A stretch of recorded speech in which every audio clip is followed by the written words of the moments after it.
are in opposition to Common Core. There was one group that really stood out, and that's the socialist group that's out to be against it.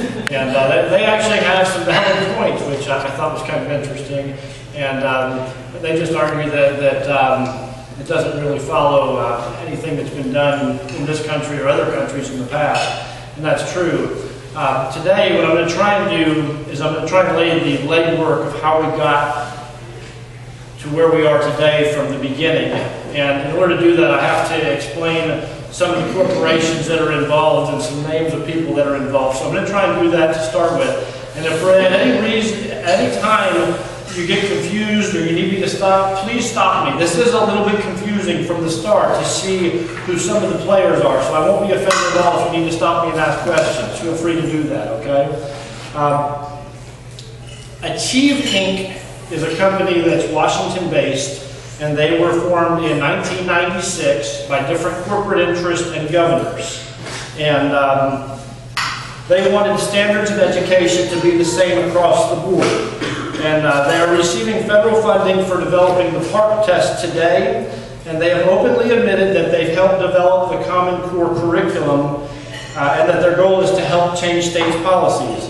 They played an active part in developing Common Core as well as the testing arm. One of the names that's going to come up is Michael Cohen, and Michael Cohen is currently the director of Achieve Inc., and he has been for some time now, since 2003. Before that time, I want you to understand who this fellow is that's running Achieve Inc. Before that time, he spent his career in the federal education, different federal education positions, including the Director of Educational Policy at the National Governors Association.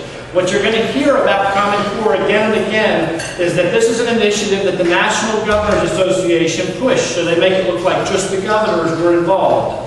Well, this is a player from Achieve Inc. who used to work for the National Governors Association. And I'm going to give you some more ties of his background as well. He worked there from 1985 to 1990. He was also the Director of Planning and Policy Development at the National Association of State Boards of Education from 1983 to 1985. During the Clinton administration, he served as Assistant Secretary for Elementary and Secondary Education. He was a Special Assistant to President Clinton for Educational Policy, and he was a Senior Advisor to the U.S. Secretary of Education, Richard Riley. So this is the fellow who's in charge of a company that has pushed Common Core, as well as is the mechanism for making the PARCC testing. So he has some different interests there. If you look at it this way, he went from a career in the United States Department of Education to leading Achieve, the national standards group that pushed the Common Core state standards. Then he worked for the national standards testing arm of that, which is the PARCC, which is the testing that Florida is trying to back out of right now. And he is their project manager, and so he's writing the test for those standards. And now he's going to be federally directed and overseen by the department he long worked for. So there's some special interests that are going on there. I just want you to be aware of. Hey, Joe, question. Yes, ma'am. Has he ever served in the classroom? No, ma'am. And you're going to see a lot of that as we go through this, as far as the standards that have been pushed. There was very little teacher input until the very end, until they actually moved some of these things forward. This initiative was pushed through Race to the Top funding.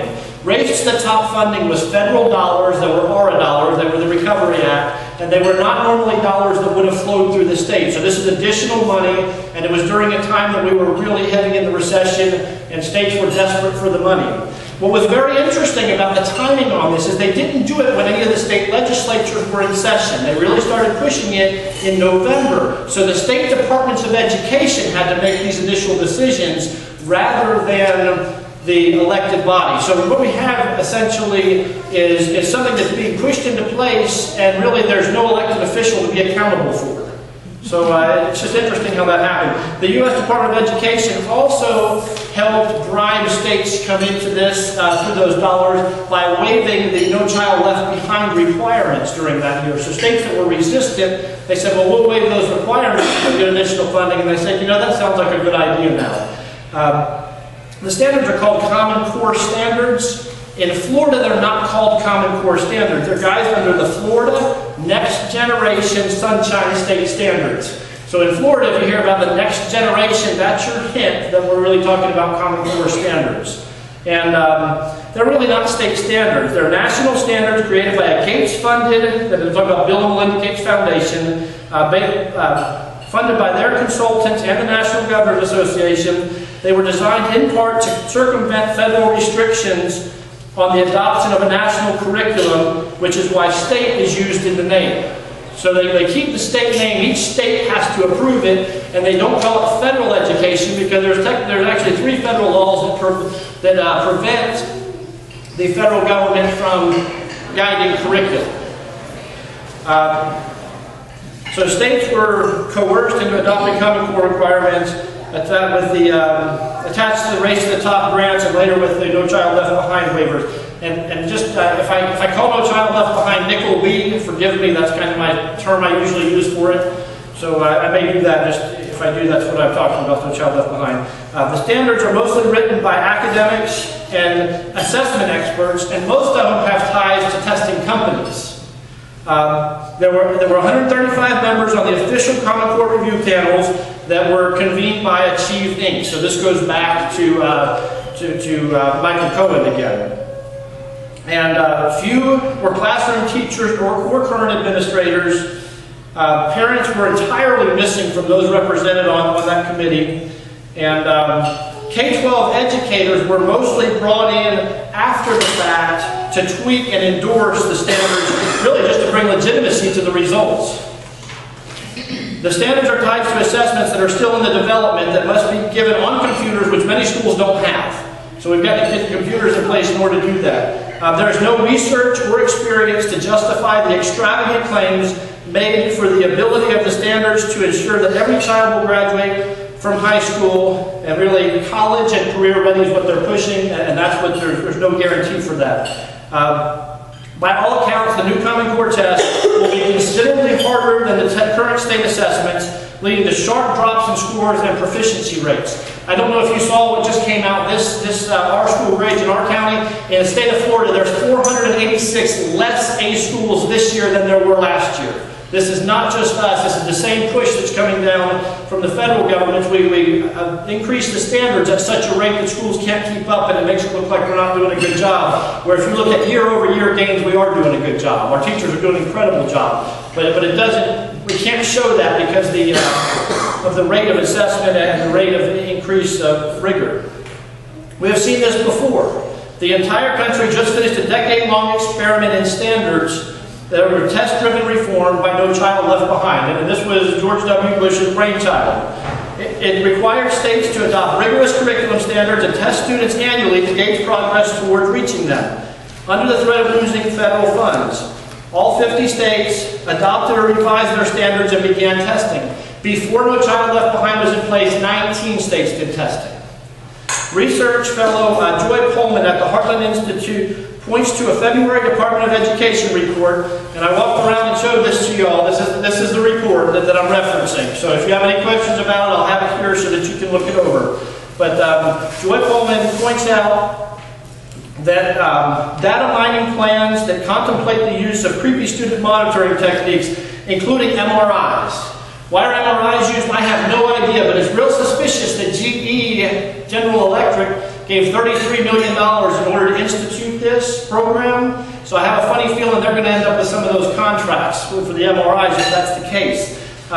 It also allows for use of cameras to judge facial expressions of students.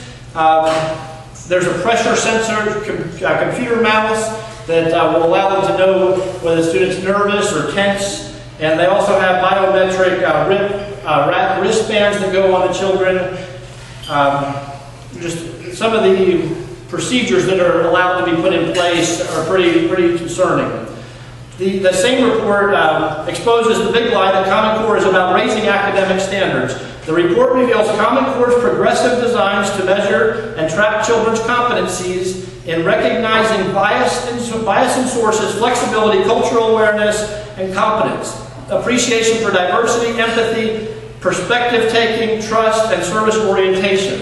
School districts and state government are giving out highly personal data on your children. and their feelings, their beliefs, biases, flexibility, instead of doing their own jobs of imparting knowledge, and that's what this should all be about, is imparting knowledge, getting the students to be where they ought to be with reading, writing, and arithmetic, and minding their own businesses. And yes, Republicans such as former Governor Jeb Bush continue to falsely defend the centralized Common Core regime as locally driven and non-coercive while ignoring the database system's circumvention for federal student privacy laws. And I'll get into those privacy laws in just a second. EduTech nosy bodies are using Common Core assessment to collect and crunch massive amount of personal student data for their own money-making ends. 9 states have entered into a contract with InBloom, that's a company. Other vendors are looking at business possibilities in exploiting public school students. Google, for example, is peddling its Gmail platform to schools in a way that will allow it to harvest and access family information and preferences, which can be sold in advertising profiles to marketers. The changes in the Family Education Rights and Privacy Act, which is FERPA, was originally put in place in the 1970s, and there was an update to that in 2012 that mandate, not suggest, mandate that all information collected by schools since 2009, okay, this actually passed and then it went back 3 years, be shared among all federal agencies without consent. So the parents have no idea what's being shared between public agencies that they're tracking. That paved the way for Common Core, so that allowed Common Core to come into place because before that we couldn't send information from one place to another. So that paved the way for Common Core tracking scheme. It also opened up private student information to Google. As FERPA expert Sheila Kaplan explains it, students are paying the cost to use Google's free services by providing access to their sensitive data and communications. Because the federal dollars are being used to develop the PARP test, federal money will now control the curriculum, which is in violation of 3 federal laws. There will be a few vendors developing the textbooks, and that's going to be whoever's already been paying to play. If you follow the money trail, you'll have an idea which 5 or 6 companies those will be. And states that are boasting that we maintain local control. However, nothing could be further from the truth. Local school boards have to comply with state law, which means that we have to teach Common Core. We used to have textbooks committees, and folks would sit on the textbook committee and decide whether things were appropriate or inappropriate. As we have less and less textbooks available, we're not going to have as many choices there. Republican Party of Florida, I want to talk about this briefly. Republican Party of Florida, former presidents or chairman of the Republican Party of Florida signed something the other day that basically said that they're in full compliance of Common Core, and they might as well say this is something that we're not allowed to talk about, which is just the opposite of what I think controversial things should be. If they're controversial, we need to talk about it and work out the kinks ahead of time. The Republican National Committee has already come out and stood up against it and said, no, Common Core is a bad idea. So we have kind of some tension there. And I had dinner with Governor Scott not too long ago, and I brought up the Common Core, and I thought maybe he would be on board, but apparently with that letter that John Thrasher let out the other day, he's not on board. He's supporting Common Core. So that's kind of Common Core in a nutshell. If you want to know more about the assessment side or something else there, I'll be happy to answer questions. But I wanted to really tie together the achieve part of it with Michael Cohen so that you can see he used to work for the Department of Education. Now he's been instrumental in writing or at least the company he's working for, which tells me that there's some influence there. Has developed the Common Core, also developing the test. We have the federal government funding the testing side, which they shouldn't be doing because that's going to affect the curriculum. And that's it in a nutshell. I believe that we're to a point after going through what the Department of Education releases that they're going to be doing with the cameras, with the posture chairs. I believe they're going to be tracking us keystroke for keystroke, as big as these databases are. And they're going to know just about everything from kindergarten through graduation. Throw it on a flash drive and stick it in the college administration. College administration will be able to look at it. The other thing is it's very likely that the SAT and ACT tests are going to change to parallel whatever this Common Core testing is. If that's the case, I could be wrong, but this is my guess. Your private schools, your Christian schools, your home schools will also end up with a Common Core curriculum. And I'm very concerned in that direction. There may be some private schools out there, some private colleges that you'll be able to go to and not have to follow the system, but it's very concerning. Questions?